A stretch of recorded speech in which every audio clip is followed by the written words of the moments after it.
नमस्कार दोस्तों, मैं आपका दोस्त ब्रिजेश पांडे।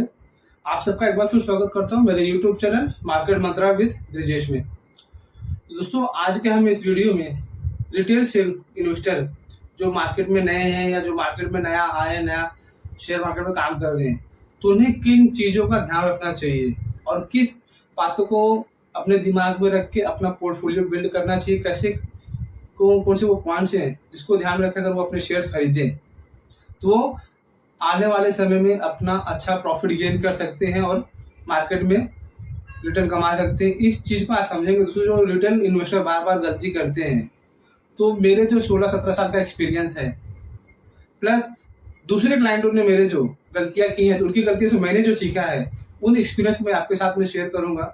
और कोशिश करेंगे कि आप हमारे एक्सपीरियंस से सीख करके आप वो गलतियां ना करें और अपने मार्केट में जो आप आए हैं, आपका जो ड्रीम्स लेके आए हैं, जो आप सोच ख्वाब लेके आए हैं कि मुझे मार्केट से ये चीज अचीव करना है, आप उसको अचीव कर सकें।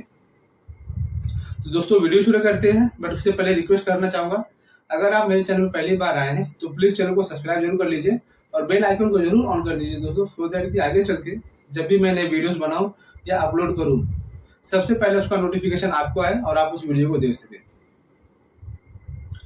तो दोस्तों, नॉर्मली हम रिटेलर जो भी आते हैं मार्केट में, शेयर मार्केट में इन्वेस्ट करते हैं, तो शेयर मार्केट में इन्वेस्ट करने का हर किसी का कुछ न कुछ एक टारगेट होता है, एक लक्ष्य होता है, जिसको अपने उस लक्ष्य को अचीव करने के लिए, पूरा करने के लिए वो शेयर मार्केट में निवेश करता है। किसी के जैसे होता है कि मुझे एक रिटायरमेंट फंड तैयार करना है।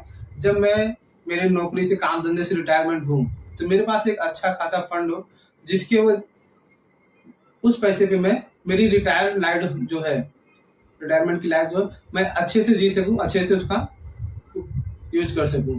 कुछ लोगों का टारगेट रहता है दोस्तों कि आज से 10 साल, 15 साल, 20 साल बाद मेरे बच्चे के हायर स्टडीज के लिए मुझे एक बड़े अमाउंट की रिक्वायरमेंट पड़ेगी। तो वो बड़ा अमाउंट मैं उस समय एक साथ में शायद ना जमा कर सकूं। मैं अगर अभी से धीरे धीरे थोड़ा थोड़ा पैसा जमा करता रहूं, तो वह मेरे जो उस समय की रिक्वायरमेंट है मेरे बच्चे के हायर एजुकेशन के लिए, मैं उसको फिलफिल कर सकूं, उसको हायर स्टडीज दे सकूं बिना किसी बर्डन के, बिना किसी प्रेशर की वजह से। बाकी कुछ लोगों की सोच रहेगी दोस्तों, किसी को घर लेना है तो घर के लिए फंड जमा करना चाहता है, कोई सोचता है कि मेरे बच्चों की शादी रहेगी तो शादी में मुझे बड़े धूमधाम से करनी है, उसके लिए मुझे अच्छा फंड की रिक्वायरमेंट है। तो इस तरह के लोगों को, हर किसी के दोस्तों देखेंगे आप, अलग अलग रिक्वायरमेंट रहती है, अलग अलग ख्वाब रहते हैं, जिसको पूरा करने के लिए शेयर मार्केट में आते हैं और वो शेयर मार्केट में निवेश करते हैं। बट उसमें क्या होता है दोस्तों, जब शेयर मार्केट में हम आते हैं तो क्या होता है, अगर हमें नॉलेज नहीं होता है तो हम क्या करते हैं, यहाँ देखेंगे, वहां देखेंगे, टीवी पे देखेंगे, यूट्यूब पे देखेंगे, ट्विटर पे देखेंगे, न्यूज पे देखेंगे, कहीं पे भी देखेंगे क्या चल रहा है, कौन सा शेयर चल रहा है, कौन सा अच्छा चल रहा है। उस हिसाब से किसी ने ये बोला ये शेयर ले लो, किसी ने बोला वो शेयर ले लो, तो हम हिसाब से जो भी शेयर हमको पता हम ले लेते हैं। पर उसके हम दोस्तों क्या होता है कि उस शेयर लेने के बीच में हम कुछ इंपॉर्टेंट चीजें होती हैं जिसको भूल जाते हैं, जिसको नजरअंदाज कर देते हैं। और इसकी वजह हम देखेंगे हमारे जो पोर्टफोलियो में हम जो शेयर्स खरीदते हैं, वो ऐसे शेयर्स ले लेते हैं जो हमारी लाइफ को अच्छा तो नहीं करेंगे, बट उसको थोड़ा डिस्टर्ब जरूर कर देते हैं। और फिर क्या होता है, साल, 2 साल, 3 साल बाद देखने के बाद आदमी उब जाता है और सोचता है यार, शेयर मार्केट अपने काम का नहीं है, ये सट्टों का काम है, ये बड़े लोगों का खेल है, अपने बस की बात नहीं। और वहां से निराश होकर बेचारा वो चला जाता है।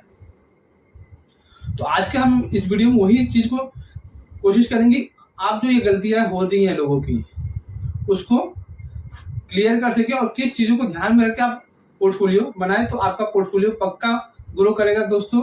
और आप पक्का शेयर मार्केट से आपके जो टारगेट्स हैं, आपको जो जीवन के लक्ष्य, उसको अचीव करेंगे। तो दोस्तों, उसमें आप जब शेयर्स अचीव करते हो, शेयर्स आप ले रहे हो किसी भी शेयर को, तो पहली चीज तो आप मतलब, मेरे दोस्त ने बोल दिया, मेरे मामा ने बोल दिया, मेरे भाई ने बोल दिया, मेरे बुआ ने बोल दिया, इस हिसाब से शेयर्स मत लीजिए।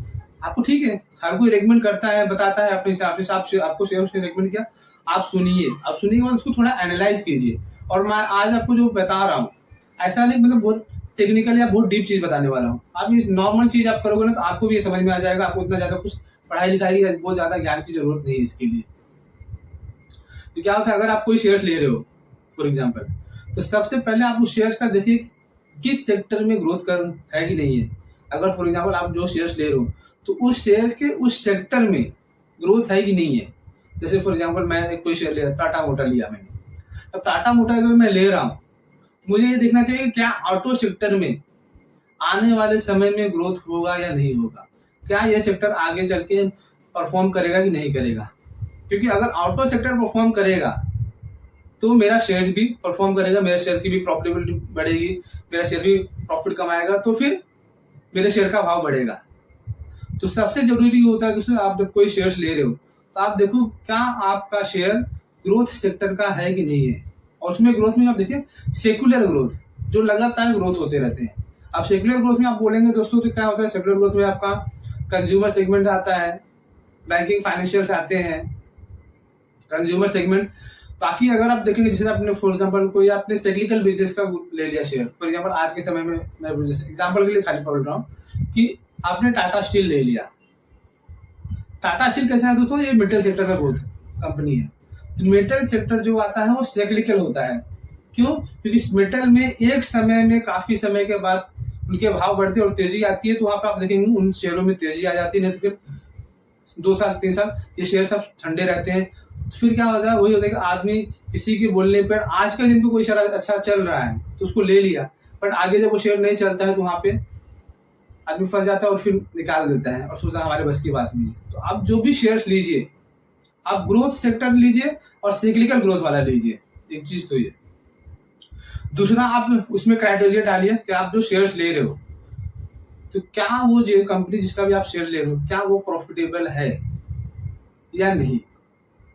क्या होता है दोस्तों कि जब हम नॉर्मली हम जब रिटेलर आते हैं तो शुरुआत में तो हम अच्छी कंपनियां चूज करते हैं, हम ए ग्रुप की कंपनी लेंगे, टाटा मोटर लेंगे, रिलायंस लेंगे, टीसीएस लेंगे, एल&टी लेंगे, इंफोसिस लेंगे, इस तरह की ए ग्रुप की अच्छी ब्लू चिप कंपनियां लेते हैं। लेकिन कुछ ही समय में क्या होता है कि ये शेयर्स जो होते हैं अच्छा मतलब आप देखेंगे ये ईयरली आपको 10-12% का 15% का CAGR देंगे, इससे ज्यादा ग्रोथ नहीं देते हैं। तो क्या होता है उसके सामने अगर हम देखेंगे small cap mid cap shares देखेंगे तो आपको बीच बीच में सुनने को मिलता है ये शेयर आपके 3 महीने में डबल हो गया, 6 महीने में 50% भाग गया, 7 महीने में 80% भाग गया। जब इस तरह के जब शेयर सुनते हैं हम न्यूज में या देखते हैं तो क्या होता है हमारा भी ध्यान उस तरफ जाता है, अरे यार ये शेयर इतने भाग रहे हैं तो हम भी यही शेयर ले, हम ये लेके क्यों बैठे हैं। तो उस चक्कर में क्या होता है कि जब मार्केट का बुल रन चलता रहता है, मार्केट में तेजी रहती है, तो उसमें देखेंगे दोस्तों आपके जो कचरा स्टॉक्स रहते हैं ना वो सबसे पहले चलते हैं। जब आपका मार्केट में चारों तरफ हरियाली रहेगी, चारों तरफ तेजी रहेगी, तो जो कचरा स्टॉक रहेंगे हमेशा वो आपके जो क्वालिटी स्टॉक्स रहेंगे उसको आउट परफॉर्म करेंगे। अगर आपके क्वालिटी स्टॉक 10% बढ़ रहे हैं तो वो आपके जो कचरा स्टॉक रहेंगे 25% 30% बढ़ जाएंगे, और वहीं पे गलती हो जाती है। आपको ऐसे मोमेंट पे जब मार्केट में हाइप बना रहे तो आपको इन कचरा स्टॉक से दूर रहना है।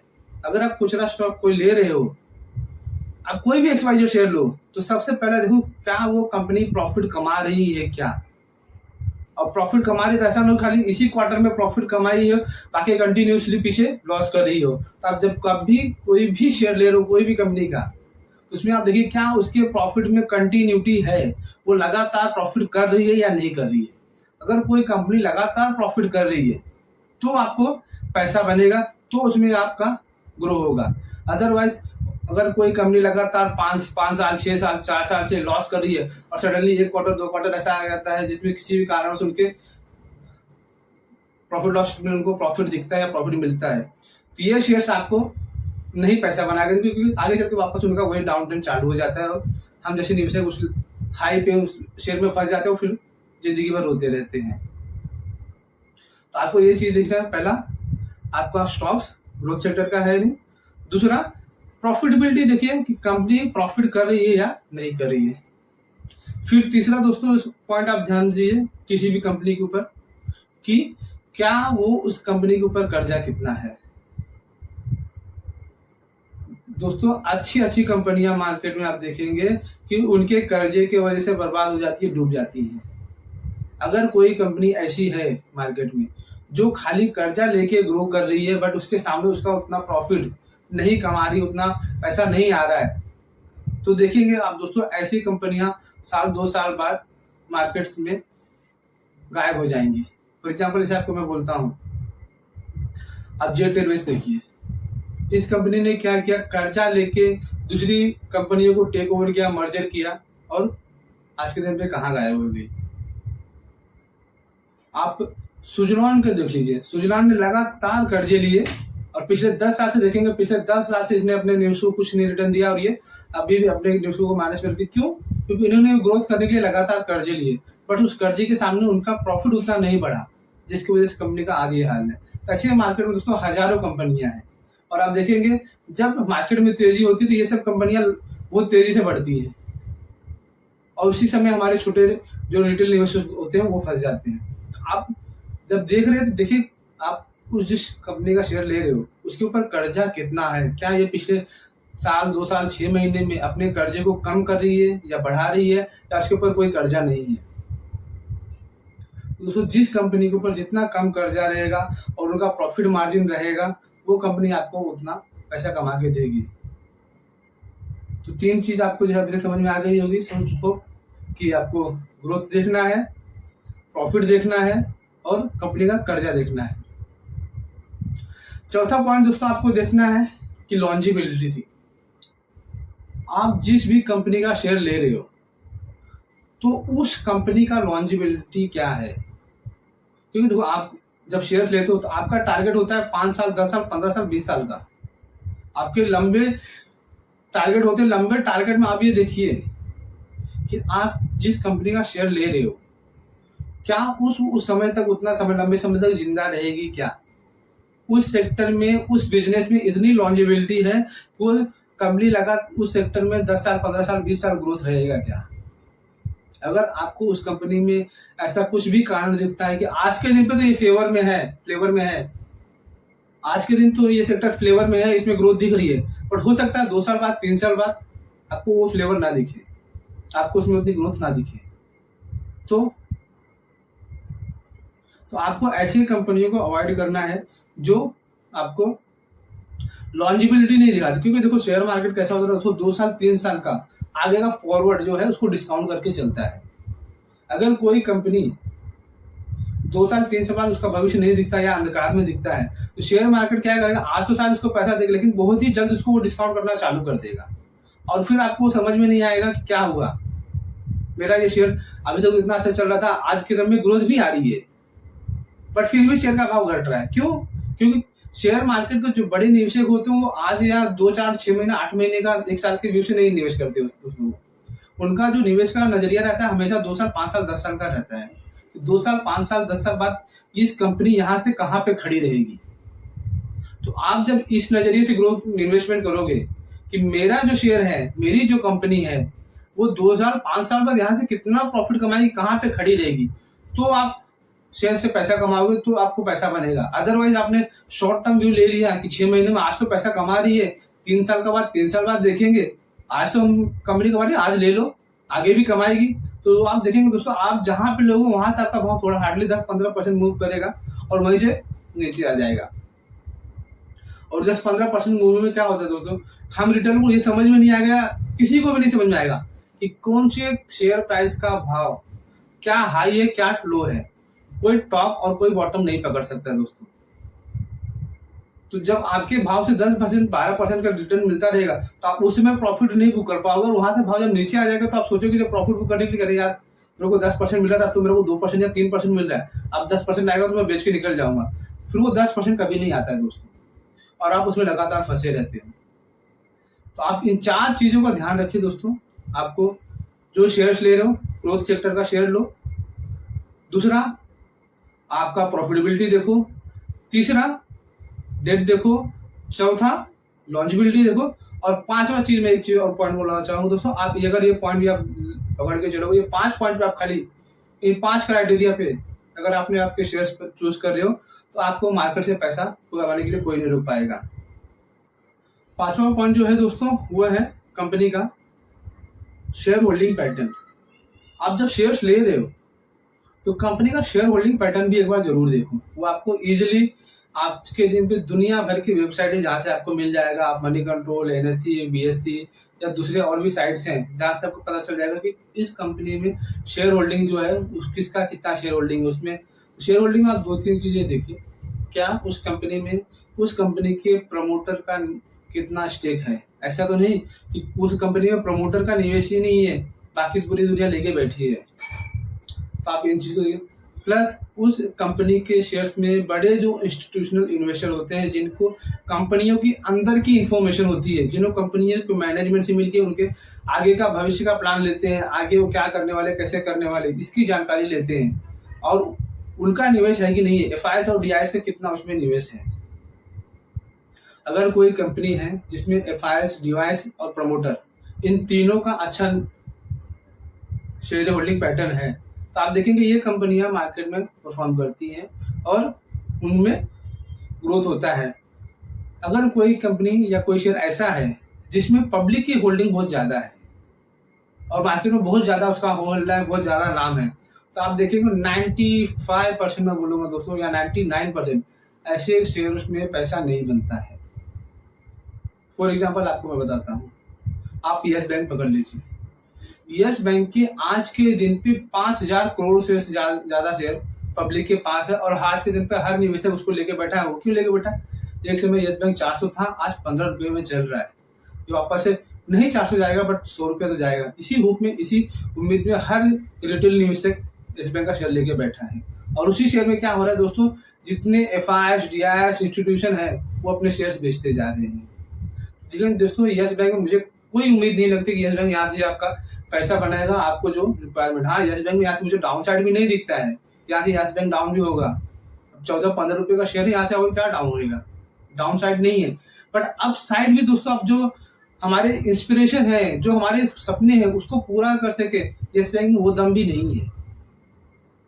आप आइडिया का शेयर लीजिए। आइडिया हमारे इंडिया का सेकंड बोलेंगे, कुछ 2,700 करोड़ शेयर उसके पब्लिक के पास है, बट एफआईएस, डीआईएस का कुछ नहीं है। कंपनी लगातार लॉस कर रही है, बट हमारे रिटेलर उसको लेते जा रहे, रोज लेते रहते हैं। तो आपको इस तरह के शेयरों से बचना है जिसमें एफआईएस, डीआईएस की होल्डिंग कम हो और कंपनी में बहुत ज्यादा हो होल्डा हो, उसका शेयर्स बहुत ज्यादा पब्लिक के पास हो। नॉर्मली शेयर मार्केट में वो कंपनियां ज्यादा परफॉर्म करती है जिनका मार्केट में ज्यादा हो होल्डा नहीं होता, ज्यादा नाम नहीं होता। और आप भी देखे रहोगे मोस्टली, जब आप किसी कंपनी या किसी शेयर के बारे में सुनते हो कि अपने शेयर प्राइस अपने डबल हो गया, ट्रिपल हो गया, 200 हो गया, 300 गुना हो गया, 400 गुना हो गया, तो वो कंपनी का शेयर मार्केट में इतना ज्यादा फेमस नहीं रहेगा, वो शेयर रिटेलर्स के पास इतना ज्यादा नहीं रहेगा और वही शेयर अपने निवेशकों को बम्पर रिटर्न देता है। तो आपको भी यही करना है, आपको भी लोगों की जो सोच है ना थोड़ी बदलनी पड़ेगी। आपको जो हाँ वो भेड़ बकरियों की तरह पूरी एक झुंड में नहीं जाना है। देखिए, सोचिए कहाँ पे आपको पैसा बन सकता है। ये 4-5 मिनट पैरामीटर जो बताए दोस्तों, अगर इन 5 पैरामीटर्स को आपने ध्यान में रख के आपने आपके शेयर के चुनाव किया, तो आपको शेयर मार्केट से पैसा कमाने के लिए कोई नहीं रोक सकता। फिर आपके जो भी सपने हैं, जो भी आपने टारगेट रखी है अपने लाइफ में, वो हर कुछ अचीव करेंगे आप। दोस्तों, अगर आपने यहाँ तक वीडियो देखा है तो ऑब्वियसली आपको वीडियो अच्छा लग रहा है, शायद तभी आपने यहाँ तक देखा। तो आपसे रिक्वेस्ट करना चाहूंगा, अगर वीडियो आपको अच्छा लगा है तो एक बार लाइक जरूर कर दीजिए दोस्तों, और कमेंट करके भी बताइए कि आपको ऐसे कौन से टॉपिक पे है जिसपे हम वीडियो बनाए या जिसपे आपके डाउट्स लगते हैं, उस पर बना के आपके डाउट्स क्लियर कर सकते हैं, आपके निवेश के लिए आपको हेल्प कर सकते हैं। तो आप कमेंट बॉक्स में जरूर बताएं दोस्तों। तो मिलते हैं अगले वीडियो में, तब तक सबके लिए आप सबको धन्यवाद। Thank you. जय हिंद।